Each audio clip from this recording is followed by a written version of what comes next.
Evans, are you still confused after what happened to you? It's in the lodge in the courtyard. Thank you.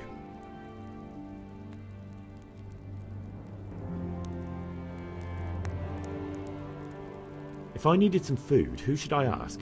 Who do you think, young man? Me, of course. And if you want something extra, I could help you out with that too. I'd like to buy something from you. Of course, lad. God bless.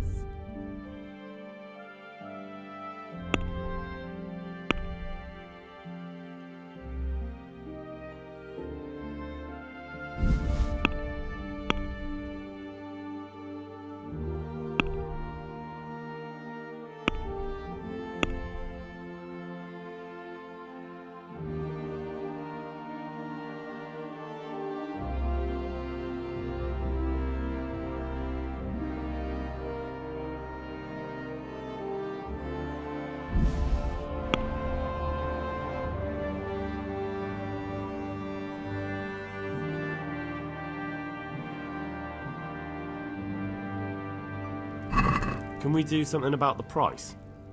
Aye?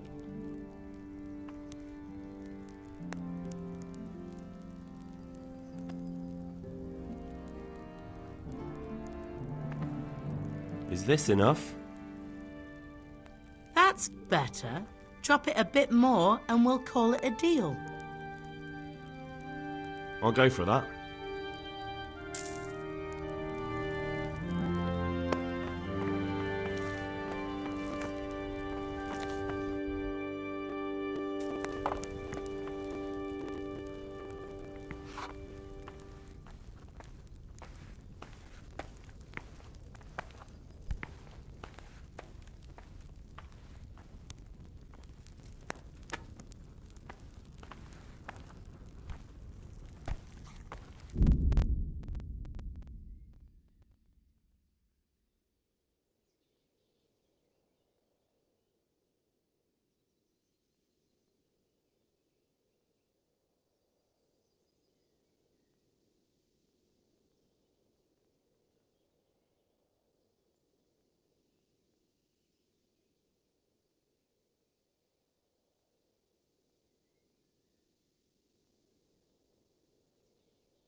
I hear you came from Skalitz today.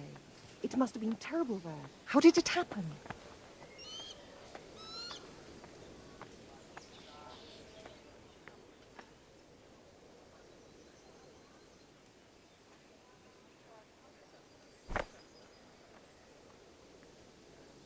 It was a fine sunny day until Sigismund came with his army. I saw him sitting there. Oh no.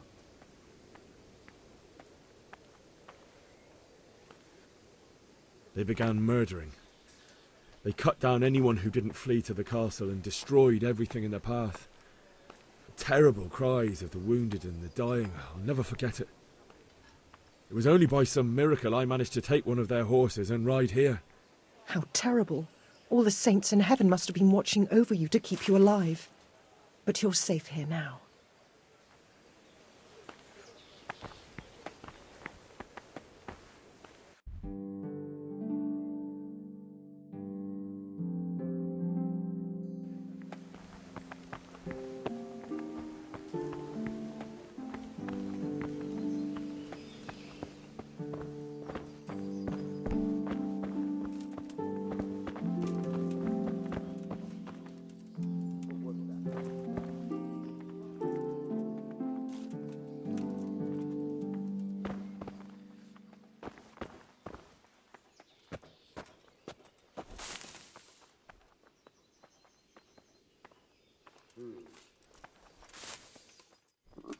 Hey, is someone there?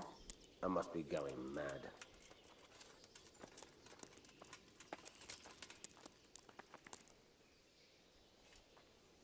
Huh. I got myself all worked up, and it's only a cat.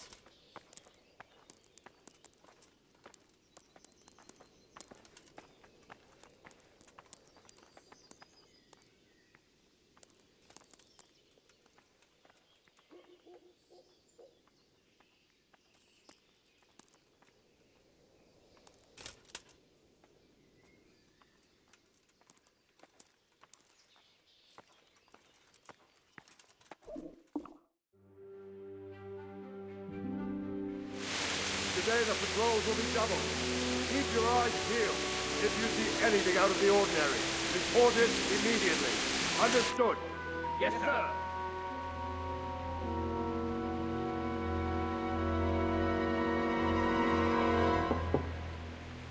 Yes? It is I, Henry. Forgive the intrusion. I didn't wake you, boy, did I? My lady, no, not at all. But what brings you here at this hour? I thought you could do with a little wine.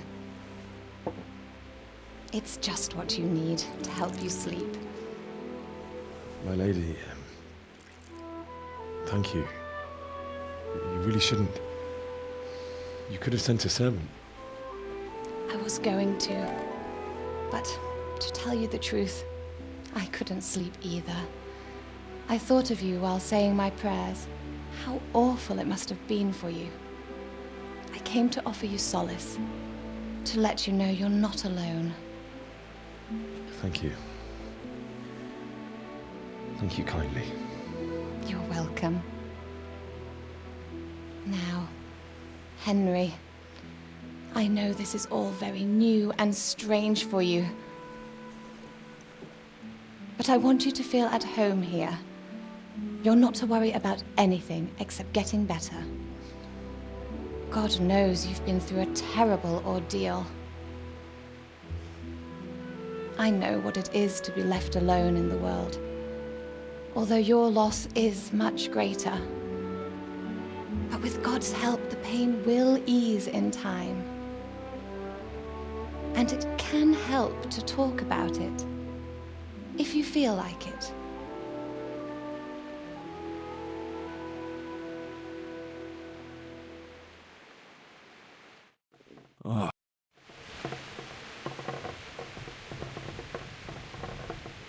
be right, my lady. I'll tell you what happened. It was terrible and unexpected.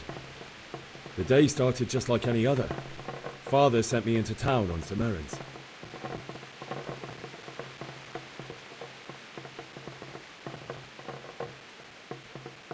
A fellow by the name of Kunish owed money to Father, who sent me to collect it from him. Only Kunish had no intention of paying.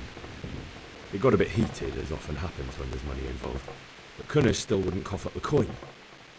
Father was too generous for his own good, letting even a scoundrel like that buy on credit. Oh. When I'd done all the errands, I headed back home. I promised Father I'd help him with his work, and I was looking forward to it. He was forging a sword for Sir Radzik.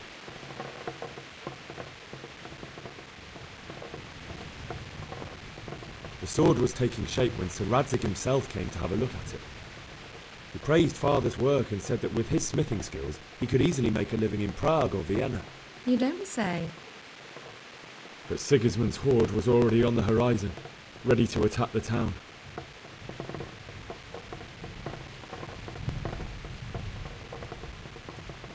A horde of soldiers was amassed. Pennants flapped in the wind, the armour glinted in the sunlight, and the horses whinnied impatiently. They were waiting for Sigismund to give the command to attack. How awful. And then death descended on Skalitz.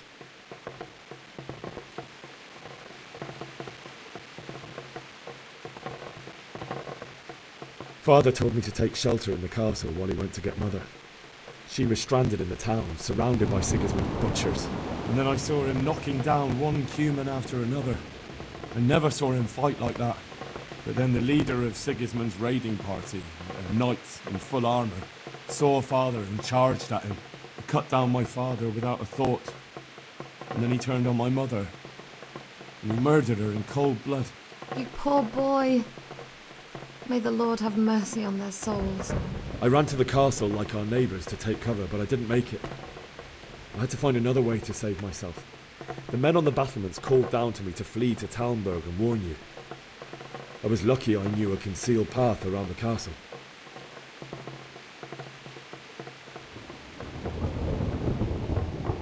I needed a horse to get to the safety of Talmberg and to warn you all. And with all that was happening, you thought of others like a good Christian. Then I heard a scream. It was Teresa, the mill wench. She'd been caught by a gang of Cuman savages who planned to violate her. I had Sir Radzig's sword, and even though there were several of them and they were better armed, I had to try and save her. I wanted there to be at least one person I'd helped. And I succeeded, even though it almost cost me my life. After that, I stole a horse from them and rode off. Like a valiant knight. I'll never forget the horror. It will haunt me for the rest of my life. That's terrible. How could something like that happen? God alone knows why he lets such things happen. You poor boy. I understand your grief, but God is not to blame for the ills of this world. That is the work of Satan and those who do his bidding. Those who are corrupted by greed, envy, and pride. You must not lose faith, whatever life brings. Fate has not been merciful to me, and my husband either. Although in comparison to the horrors you went through. I was young when I married my husband. It was my father's wish. Divish was a lot older than I, but a woman must bear her lot. Shortly after our marriage, before I even got a look at Talmberg, the castle was stormed and my husband was imprisoned. Really? My husband had some quarrel with Sir Havel Medek of Valdek, who decided to resolve it by force. He stormed the castle, burned down the village of Pribyslavitz, and killed many of our men, even the old chamberlain. He imprisoned my husband in the castle and put his own garrison there. That's awful. I was barely 18 years old, and all of a sudden, I was left alone with Sir Robert. We didn't know what to do. We went to Prague to appeal to the king, and sought help from Divish's friends, but all to no avail. We tried for years, but it seemed I was destined to be left alone and my husband to rot in jail in his own castle. Years, you say? 7 years. That's how long it took before Havel was condemned as an enemy of the crown. And even then he refused to surrender the castle and release my husband. In the end, I raised the money to pay a ransom, and only then, by the grace of Lord Jesus, did I finally lay eyes on my husband once more. 7 years. And was Havel punished for it? Never. And after 7 years, my husband returned to me an infirm old man. Sir Divish seems like a good, strong man. Certainly, only he has many concerns. He had to rebuild Talmberg. After he was released, the king appointed him Burgrave of Prague Castle, and he was very busy. He had no time for me at all. But at least we were in the city. There was something going on. And now, we're here. My lady, you're still young and beautiful. Your best years are still ahead of you. Would that that were true, lad. Would it were true.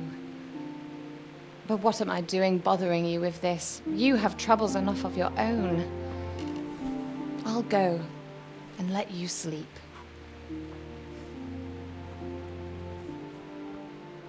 I enjoyed our little talk, Henry. Good night, and God bless. Good night, my lady.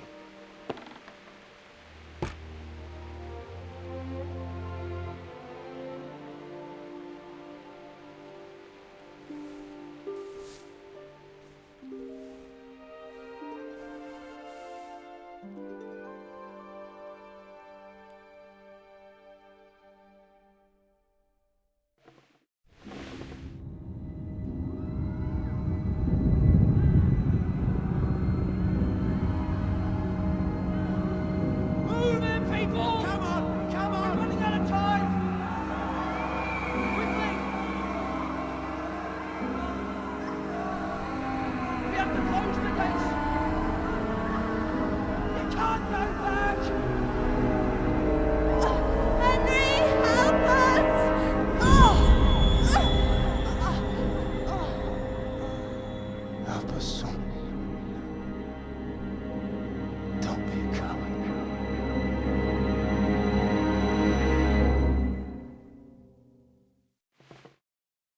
Henry, wake up.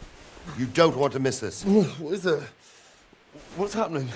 Come to the battlements. One of our patrols reported a company heading here from Skalitz.